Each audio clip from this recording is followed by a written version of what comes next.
Hello, you beautiful, gorgeous buggers. 2 wins on the bounce. Yes! Get Very in good. there. How did we do it? I don't know. A pure smash and grab out of nowhere in a second half that we pretty much looked dead. But we managed to do it. Typical Burnley, they grind out those results. Hard grit and determination. Don't like to quote Dash much, but when you do, he always seems to have said the right things. Welcome back to Turf Morals TV. We are trying something different this time around. We are going to be bringing you some more review shows so we can actually talk about the game in depth. And what a game to start with as well. Brilliant. Finally, I can speak about a win. Quality. So yeah, I'm happy to say that man like Andrew, you've seen his face around the turf more. I'm sure you have. He travels from Scotland every single time. The man is an absolute stalwart amongst Claret fans. Thank you for coming on, mate. I really appreciate it. And yeah, tell us a bit about yourself. Oh, pleasure to be here, mate. Well, as I'm sure you know, I travel from Ayrshire, Scotland, for almost every home game. I miss very few of them. Do try and do the odd away day when I can, but I've been supporting Burnley for well over 25 years, so I'm a true Claret, to be fair.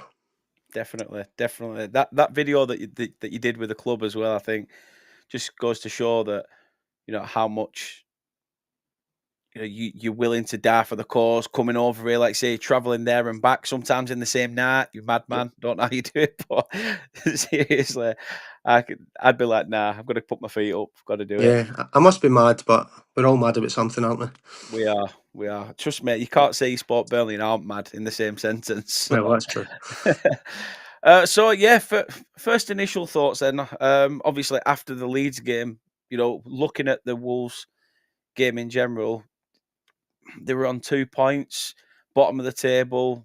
They were there for the taking, weren't they? Yeah, they definitely were. Especially you look at how many, it's only 2 points, and they'd only scored 5 goals or something in those Yeah. 8 games or something before. So you do think they're there for the taking. Obviously, with the games coming up, with having Wolves, Arsenal, and West Ham, I was looking at going, you want 4 points from them, thinking you're going to probably lose the Arsenal one. If you can nick something, that's great. But it means that we can go into West Ham, maybe go for the 6, but it means you can at least go into that, try and make sure we don't lose that game, and then take that on to the rest of the season. Yeah, 100%, 100%. I think I pretty much emulated what you just said there. 4 points. Um, and I think as well, I said it to you off camera as well, didn't I? Yeah. At 2-2. I thought that's not going to be a good point, but we will dissect the game itself. Yeah. Looking at it, the fact that the squad was unchanged from the Leeds game, were you happy with that? I would probably have rather seen Chowner come in for Bryn Larson, Yeah, but that's just how I would have seen it. Obviously, Scott Parker's paid those bucks for to do that job, and it did work out in the end. But I think that would have been the only change I would have liked to seen Chowner start for Bryn Larson. is there anyone that you've not seen this season that you'd like to see a bit more of? Well, I don't really want to say Mike Tresor, but that's we'd always like to see more of Mike Tresor, would we not? Who is Uh, he? Who is he? Does he even exist? We'll Exactly. wait, we'll wait and see. Obviously, well, I think that the likes of Armando Broja's come in for big money, and we've not Yeah. seen much of him due to obviously some fitness issues. We'd like to see more of him as well.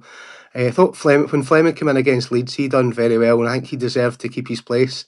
I actually thought that might work, and let's be honest, it maybe did prove to work with using Foster's pace late on in a game like that. So I think Fleming was the right man to start that game, but we'll wait and see what happens going forward. Yeah, definitely. It's because I enjoyed what Fleming did against Leeds. His hold-up play was pretty well. The wing, he sort of brought everybody in. He didn't come as deep as like Harry Kane would, but he did drop in a little bit before then trying to get himself in around those right areas, didn't he? Yeah, he definitely he drops deep. He's very strong, holds the ball up very well.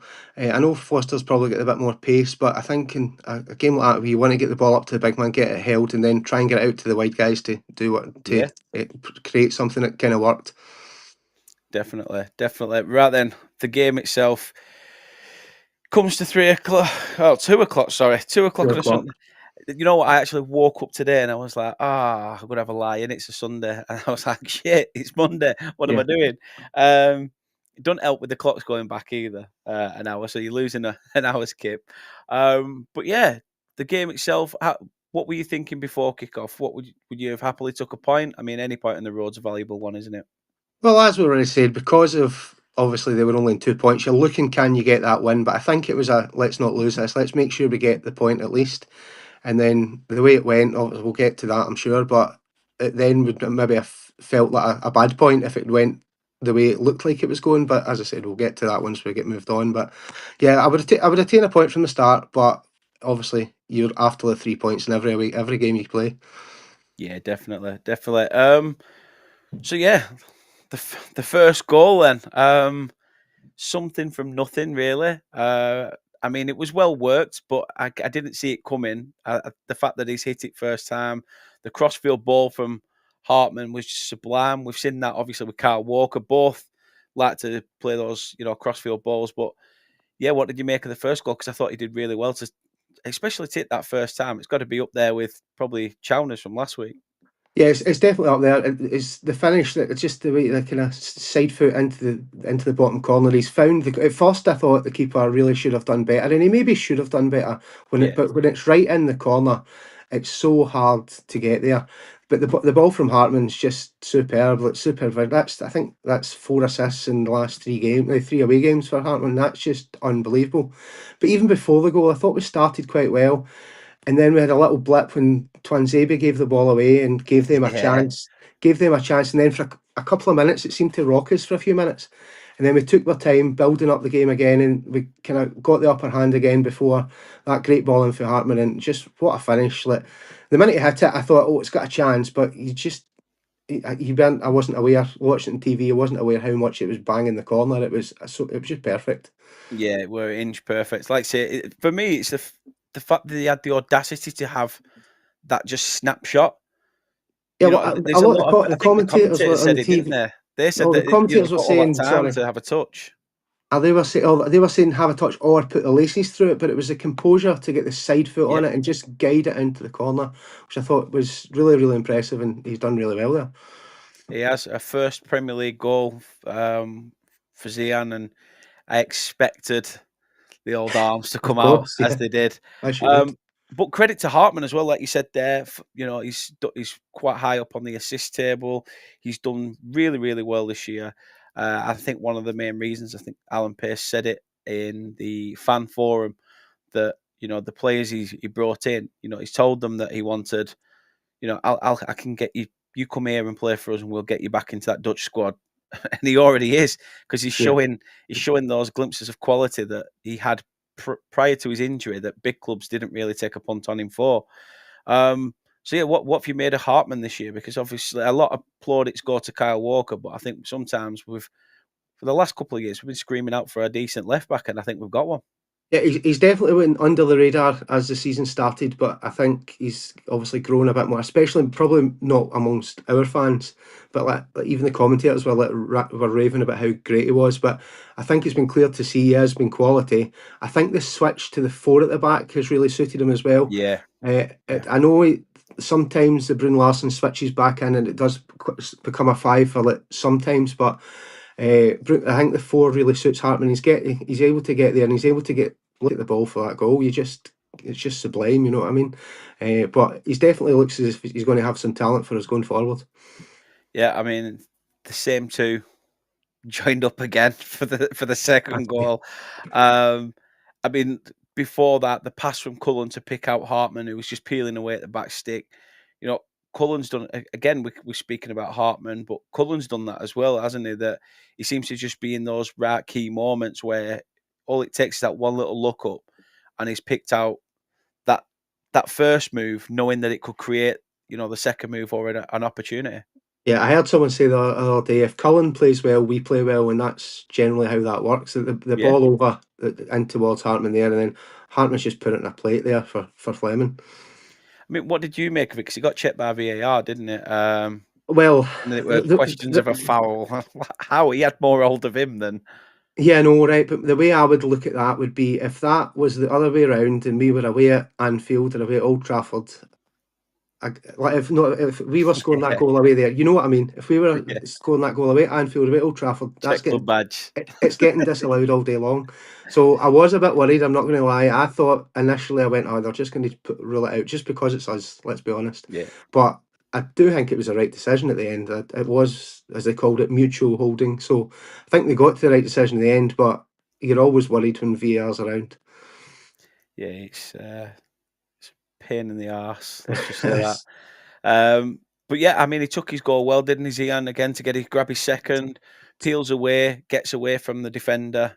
No matter how much the Premier League clearly didn't want to, but No. yeah, he does well, you know, and he uses his prowess to be able to evade him, and it's good that Hartman can see that pass as Yep. well, Hmm. because the ball's sort of behind Fleming, in a sense, and it's Fleming that has to then get into that position to try and finish the move. So again, what like I say, you said there about Zian kept. You were happy that he kept his place against Leeds. This this just spells clearly he's going to stay in the side again Yeah, against the definitely. Arsenal game. I think in the Premier League, he needs a real strong physicality presence, and Fleming brings that, being a bit stronger up front than Lyle does at times. And I know Lyle has his critics, but I'm actually not one of them. I kind of quite like Lyle Yeah, Foster, I do. but I do think that we need that physicality at times, especially Wolves they're quite a big side compared to some of the other guys, and obviously against Leeds are massive, so that helped there as well. So definitely think it might be a case of the way Parker might view one game to the other, like he did last year with the left back situation. He might think, Yeah, well, this game suits Foster, this game suits Fleming. We'll maybe go and see, but at the moment, Fleming definitely deserves to keep his place. 100%, 100%. Um,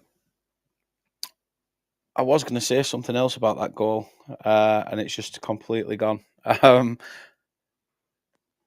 what was it? It was something along the lines of. Oh no, that was it. In regards to Zian, um, obviously, later on in the game, we saw Foster come on, and Yep. Zian still be there. Was that the first? Is that the first time we've seen sort of Zian behind Lyle, and we've been screaming for it for ages, and it seems to have paid off? Right, well, I actually think there was a game early on last season where it happened for the last 5-10 minutes. I think it might have been Preston at home, and everyone else said we've never seen it, we've never seen it, and I'm sure it happened against Preston at home last year. I might be wrong. I'm sure for the last 5-10 minutes it did happen then, but it might be something we need to see, especially if we're behind in a game last 20 Yeah. minutes. It's maybe something we think about. You know what I mean? Yeah, definitely. Like I say, I'm definitely one of those people that says that, why have we never seen Zian Yeah, Fleming I in know. that 10 role? That's why we were scoring goals left, right, and centre at Millwall. Why haven't we seen that? Like I say, we'll go into it later on how much it paid off. But at 2-0 at that point, how did you feel? Comfortable, well in terms of possession, etc. Well, at 2-0, you're very comfortable, and they always say 2-0 is a difficult lead, but we still had another couple of chances. Brun Larson went through when their defender forgot to head it back. Yeah, There was, I'm sure there was another one as well. I can't remember what it was, but we had another couple of chances. I remember thinking we could be 3-4-0 up here, and then we know what happened next. yeah, But yeah. you're right. I was very, very comfortable. You felt comfortable. We were controlling the game. We had all the possession, passing it around nice. We'd got over that early blip with the Twan Zabi's giving the ball away. That wasn't really happening, and we were in total control. 100%. Uh, and then the shit show happened. Um, Do we need to talk about unfortunately, mate. Yeah. Um, Anthony's in. Up you well, mate. Hope things are good with yourself, pal. Yeah. Unfortunately, Anthony is a Arsenal fan, that? Oh, but he lives oh, in Bristol, so it oh, doesn't really count. I bet he's looking forward to this weekend. He will do. He'll be giving me big licks in messages, going like, and I'm like, calm down, with little Burley, mate. Um, Speaking of calming down, I needed to calm myself down. It's a controversial one because some fans are for it, some fans understand why it was given, some fans like myself just think it's bullshit and it's not a contact sport anymore and blah blah. I sound like a 65-year-old having a whinge. But Wolves were given a penalty. Strand Larson gets in front of Josh Cullen basically, and for me, like I say, I think he could have stayed on his feet and he's gone looking for it a little bit. It's very, very soft. but you do see them given. I mean, give us your view. Well, I think that's pretty much nail on the head. It is soft, and 20 years ago, that's never a penalty, and it's just not never going to get given. But in this day and age, the players go down with a touch anyway, and Yeah, the refs gave it on the field. It's not went to. I know the VAR looked at it, but refs gave it on the field. He waited to see if the ball had broke to the other attacker or whatever it was first. And unfortunately, I do believe in this day and age it is a penalty. It is a penalty with the way the rules are at the moment. Whether I agree with those rules is a different set of story, but there's a lot of fans that don't like that now, you know what I mean? They don't like the way the game's going. But unfortunately, the way the rules are, it's a penalty. But I'll go back to my previous comment. If that happens for us at Anfield or at Old Trafford, are we going to get it? Again, I'm not sure. So it's one of those things you never know. But if it happened in the other end of the box of this game, we'd all been screaming for it. So I do believe it should have been a penalty. that's true. If it was at the other end, I guess so. Yeah. That's what I like about in my notes. I just put Cullen goes to clear the ball and Strand Larson goes down like a sack of shit. That's how I wrote it. But yeah, I mean, it was quite a well taken penalty. Let's not put it past him.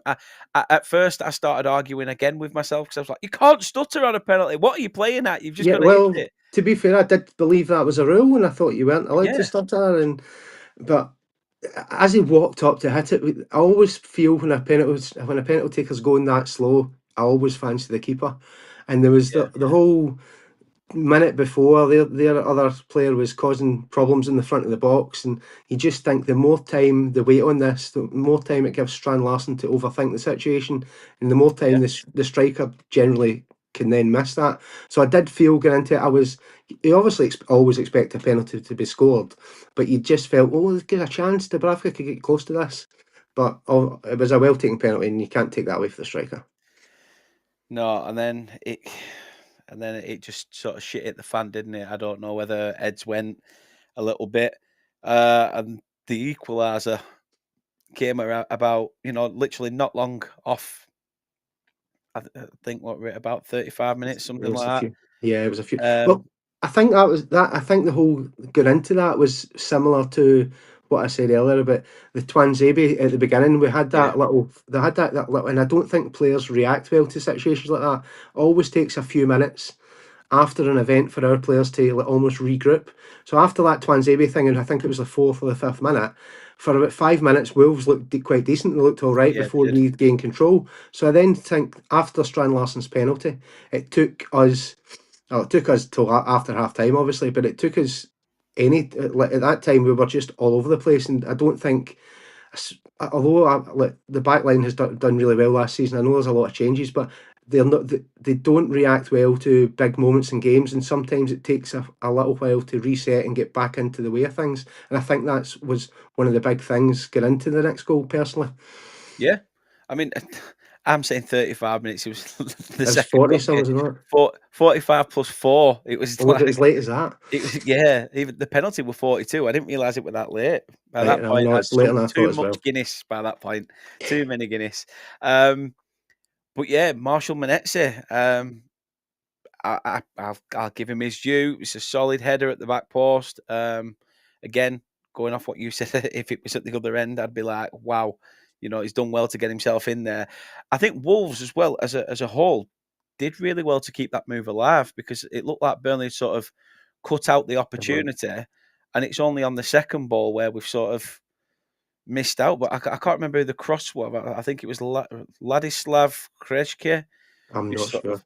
played it in. Wi-Fi password, plays it in, and then essentially Monetzi's just there at the back post with a well-timed header.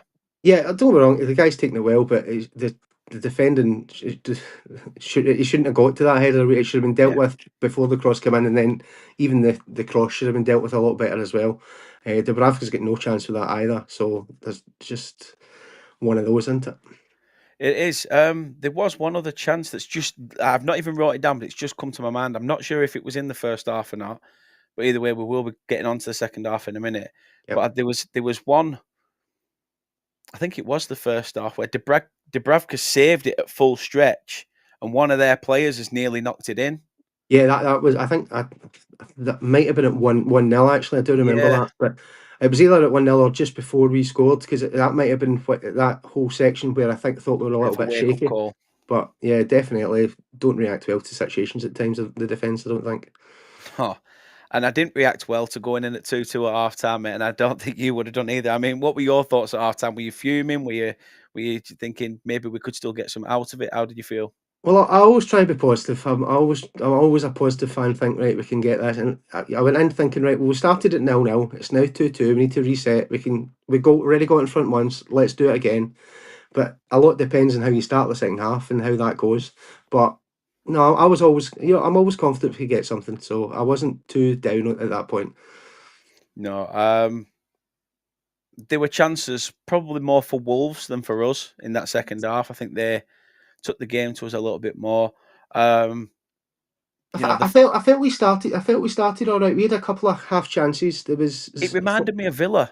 Fleming and Anthony both had very weak shots, but they created openings, and I thought we had created Yeah, things, but never created that kind of big chance. So I did think we started the second half quite well. I think we done all right up to about 60 minutes, but then from 60 minutes things changed a little bit. Then yeah, it did.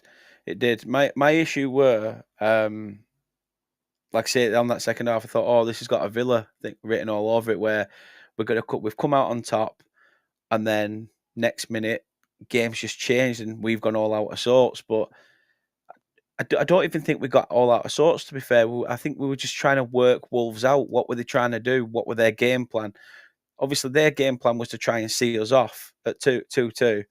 And like all teams that are in the mire in that relegation zone, you're prone to leaving yourself open at the back when you're trying to go all gung ho. And we didn't. They had a very good chance with the free kick from Arias. Um, just, just a midge's pecker underneath, and it's yeah, in it. You know what I mean? it, It's mad. it's very close. It's a very very close one. But yeah, apart from really them chances in the game, let's talk about the two major incidents right at the death that solidified 3 points for Burnley. Obviously, Lyle Foster coming on. Good to see him come back on as well, back from injury on international duty. I mean, I wish I could get that long off for work with a dead leg, but, Yeah, but hey, it is what it is. Good ball by Hannibal as well to play him in, wasn't it? yeah. Hannibal's obviously had his critics with the handball at Liverpool, and maybe whatever potentially happened last week, which I'm not convinced Yeah, did. But he's had a few critics, and it was a really good ball, very weighted ball, and Lyle's obviously just made sure he's got enough on it to get it over the line. definitely. I mean, you said it earlier, Lyle Foster's, for you, been a bit of a standout. You rate him. I think he's Lyle much Foster better in in the the Premier Premier League's League. a different player, isn't he? He's much better in the Premier League. I don't think he works in the Championship when teams are putting up that low block, because he's not got the space to run in behind. But I think in the Premier League it works, and it sounds crazy to say a player's better in the Premier than the Championship, but But I thought the same with Ashley Barnes, though. yeah, well, I suppose that works as well. But although he's not got the pace of Lyle Foster. No.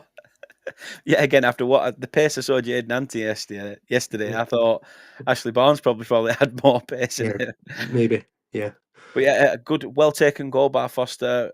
Perfect timing as well. Dying minutes of the game. Just not really much of a sniff for Wolves. Obviously, they did have a chance, which we'll get to. But I think at that point, we knew we sort of had it in the bag. You could see the Wolves players' heads just sort of go a little bit, thinking that how have we chucked this away when we've got so close to getting something out of it. Well, I'd given up hope before we scored. I was convinced it was a draw. With some of those substitutions, I was like, what's going on here? I thought it was a draw all day long, but to see the ball for Hannibal, the way Foster just took it, and then some of those celebrations, Dubravka was right down the other end celebrating with the Yeah, team. So it was great to see. it is. It's great. It's great team spirit. You know, I never thought I'd see that sort of celebration. You see it when you're playing FIFA and you bag a 90th minute winner or Yeah. something, and all subs are hugging you and managers jumped in. But it happened there at Molineux, and it was really good to see. But again, in typical Burnley fashion, we like to keep us on our toes, and I think it was Santi Bueno who's the ball's just cut in from the edge of the box. He's just took a touch inside the box. He's hit it quite venomously, actually. Oh, he's got a great strike. And what a save by Dubravka. Yeah, what I say, I think I'm going to go back to what I've been thinking about this whole game. I don't think we reacted well to scoring. We needed to reset a bit more, and I think that's Yeah. what's helped create the chance. Because if you watch what happened, you've got Maxime Esteve comes out, loses a header, which he very rarely loses a header, and then chaos is ensued, and then the strike for Bueno was venomous. It was he really really got it. But what a hand Dubravka got on it, and I don't understand how he kept it out. To be fair, it was such a great save. It's weird. Some of the saves he's made, like I said, the one against Leeds where it sort of hit the underside of him and hit Yeah. the post. The one in, like I said earlier, where he's just got enough on it so that it puts the Wolves player off. And then that was huge in the aspect of not just keeping the points, but this is a keeper that's been out of a squad. Yep. At Newcastle, United fans loved him while he were there, but he didn't get a fair crack of the whip. Surely we've got to extend it for another year. You would think so. You'd like to think there's an automatic that if we were to stay up, that would be an automatic trigger extension. Obviously, we don't know these things, but what is he now? 38 or something like that. Yeah. He's still got a year or two left in him, and he doesn't look 30 like a 38-year-old footballer. You know what I mean? He looks as if he got a few years left. So you'd like to think so, but you never know. He might have plans to go back home after a year or something. So hopefully not. But you'd like to think we'd do all we can to try and get another year on that at least. Definitely, mate. And what have you made of? Obviously, a lot of people from the outside, the noise outside was when Scott Parker came in. Thanks for taking one for the team. What have you got him for? Blah blah blah. I won't lie, I was sceptical when he came in, but he's shutting the doubters up in the Premier League, isn't he? This time round. He is. It wasn't my preferred choice. I'll be honest. I don't think he was a lot of preferred choices, but he's done really really well. When I think we're all in the Parker in brigade nowadays anyway. But he's done a really really good job. Very impressed. As I said, it wasn't who I wanted, but who was? I think I wanted Ruud van Nistelrooy. Look what happened there. Mate, I'm same as you. I think I wanted Rude. I'm glad it wasn't me making that decision. Yeah, it would have been something. Would have been something. So yeah, Burnley's first away win this season. And obviously there's a chance to potentially get another away win in our next away fixture away at West Ham. We're playing another team, sort of. Well, I say sort of in the mire. They are, and they don't even seem to be playing under Nuno. I mean, can you see us getting back-to-back away wins, or like you said earlier off camera, would you just be very happy with a point and having that 4 points from those two games? You've obviously got to think you can get the 3 points, and we'll go. We should go there with some. It depends, obviously, what happens at the weekend. So once we go and beat Arsenal, we'll go and then beat West Ham.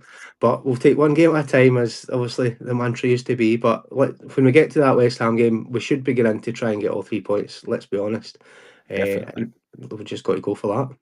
definitely. Arsenal next, then. I'll grab your prediction for that because yeah, we said it off camera, didn't we? It's a free hit. Arsenal have been tremendous this season, top of the league. But Arsenal at the turf, they've always been quite tasty games, haven't they? I've always been quite tasty, and I think the last time they absolutely hammered us. So at the moment, I can't see anything other than a heavy defeat, unfortunately. And I hope I'm wrong. I hope we can do what we did against Liverpool, keep it tight. Never know, maybe nick a goal, What, give a last minute penalty away? Oh, I meant keep it tight, and if you can nick a goal, Yeah, you never know what can happen. But like, we've had big nights at Turf Moor for years. Like, you look at beating City at home, Man United at home. We've had some really big results. So it's nothing's impossible in football. Let's be honest. But the no, realism in me says that it's probably going to be a hard afternoon. it is. You said there that football has its moments, and there's those things that happen that you don't understand how. Like I say, the opening day of the season when you're 3-0 up at half time, you stood there at Stamford Bridge going, "What do we talk about? This is weird." Yeah. Um, but yeah, it's still early doors in the season. Like you say, 9 games in, probably about a quarter of the way through, effectively. But do you think we've got enough about us to stay up this year? We've definitely given myself a chance. I definitely given myself a chance. As I said, I always try and stay positive. You've always got to. I've always said if you can be around a point a game, you're doing all right. And I believe we're at, what, 10 points? Is that 9 games, 10 points? So we're Yeah. doing all right there. I actually looked at as well. I think if you look at the bottom 7 in the league, I think we've scored the most goals out of the whole of the bottom 6 or 7. So it shows that we've got goals Blimey. within the team, which that quite surprised me. I might be wrong in that, but I'm sure I looked at that yesterday. And I think we've scored the most out of the kind of bottom 6 anyway. That's mad. That's mad. I didn't realize how our bloody Sunderland were as well. Yeah, Christ. Sunderland, I think they're third or something just now, or not? Fourth, I think, probably after Fourth, is it? yesterday's late night games. But yeah, they beat Chelsea, didn't they? So Yeah. yeah, they've had 2 losses all season. One of them to us. One of us, Oh, but wounded. that's what it is. That's what happens when you come to Turf. It does. It does. The big teams have found out as well that Liverpool having to chuck 7 or 8 attackers on there, and it's took one of our own players' stupidity to give it to him. Exactly. So that's why you never know what could happen on Saturday. I do think it'll be a No, hard afternoon, but you've just got to go and give it their all. definitely. Point on Saturday then. Right, happy days. No, Andrew, I really do appreciate giving up your time. Not a problem, Like I mate. say, Anytime. again, tell people where they can follow you, check you out, or whatever. And yeah, Just on Twitter at Ayrshire Claret. That's me. Just go and give me a follow. You'll be fed up seeing my map coming down from Scotland every home game, and then probably a pint in the minors. You've seen me holding it, but that's just me. But no, it's good. Thanks for having me, Dan. no, anytime, mate. You know that, anytime. Thank you again to everyone who's been watching, anybody who's watching this on rerun. We are going to start getting podcasts back into play as well, so we will be able to get this out there eventually. I'm just trying to work with a podcast platform, but yeah, as these things happen, when you're waiting for answers from the other side, you're a sitting duck. So for the moment, it could be the Arsenal game when the first podcast eventually comes about. But thank you very much for lending us your ears, your eyes, and everything else. What a game! 2 wins on the bounce, 10 points after 9 games. I'm very, very happy, Claret, with the way we have set up. But it is Arsenal next, so we'll just do what we normally do. Turf Moor is our fortress. Happy place, as Jordan once said. Thank you very much from myself and Andrew. Really do appreciate it. And yeah, we'll see you in the next one. Take care and up the Clarets.